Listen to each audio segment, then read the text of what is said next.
Saudi અરેબિયાથી કાચું તેલ લઈને શેનલોંગ જહાજ મુંબઈ કિનારે પહોંચ્યું.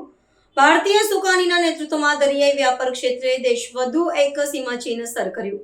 સાઉદી અરેબિયાના રાષ્ટ્ર તનુરા બંદરથી કચ્ચા તેલનો જથ્થો લઈને લાઇબેરીના ધ્વજા હેઠળનું શેનલોંગ નામનું માલવાહક જહાજ મુંબઈના દરિયાઈ સીમામાં પ્રવેશ્યું છે.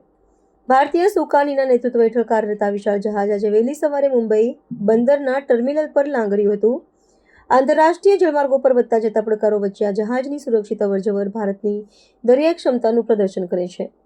આ અભિયાનમાં ભારતીય કપ્તાનની ભૂમિકા અત્યંત નિર્ણાયક રહી છે, જેમણે જટિલ ભૌગોલિક પરિસ્થિતિઓ અને આંતરરાષ્ટ્રીય સુરક્ષા માપદંડોનું પાલન કરીને જહાજોને ગંતવ્ય સ્થાન સુધી પહોંચાડ્યું છે.